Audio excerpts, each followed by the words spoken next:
Barka da zuwa channel ɗin Android Hausa Hints. Domin kasancewa tare da mu ku danna alamar subscribe da kuma alamar ƙararrawa. Hakan zai ba ku damar samun videos ɗinmu a duk lokacin da muka ɗora su da zafin su.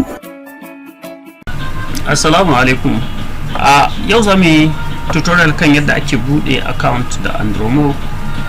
Shi dai kamfanin Andromo wani website ne wanda yake ba masu sha'awar hada application dama su hada application ba tare da sun iya programming language ba tare da ka iya wani Java ko wani Kotlin ko wani kayan amfani da wani Android Studio, duka ba wannan. Kawai za ka hada application ba tare da wani sanin komai a harka abin nan ba, Android application ba, Android development ba.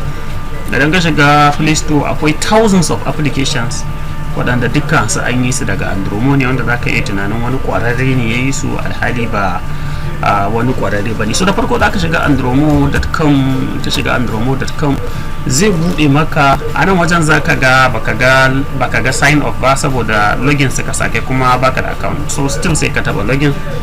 Bayan ka taba login zai kawo ka nan inda za ka sanya abin nan login details naka, sai ka shiga. To tunda baka da shi sai ka taba kasa sign up instead, wato za ka buɗe sabon account ne. To anan za ka sanya email ɗinka ne, misali zan buɗe sabon email studio@gmail.com. so sai in zo nan wajen karanci password ɗin da ake bukata, ana bukatan password mai 6 digit.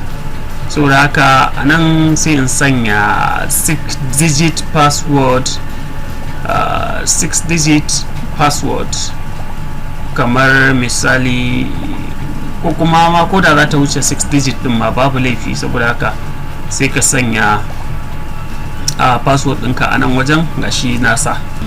so gashi na sanya Gmail na sanya, so sai in sanya sign off. so daga nan idan na sa sign off sun tura man fin a Gmail ɗina, saboda haka sai in anta ta Gmail, sai in duba in ga ya shigo din. Gashi ya shigo, sai in duba, sai in kofe number gashi 5922. 5922 shine code din da suka tura min. saboda haka ga su na yi kofin, sai in anta ya kuma in koma ta Andromo din, sai in pasting din su, sai in yi validating. so da na yi validating zai nuna min yawa registration completed, welcome to Andromo, click here to login. so anan sai in shiga, sai in yi login kamar yadda na yi a baya. sai in yi login kamar yadda na yi a baya. nan zan sanya email dina wanda na yi amfani da shi a baya tare da password dinsa. so gashi na sa, yanzu password zan sanya. so ga password din na sanyawa, gashi na sa password, sai in sa login. so gashi zan yi login.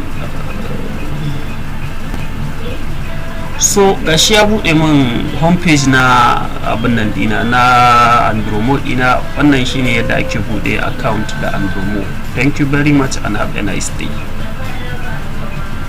Domin ci gaba da samun videos makamantan waɗannan, kar ku manta ku danna alamar subscribe da kuma ƙararrawa.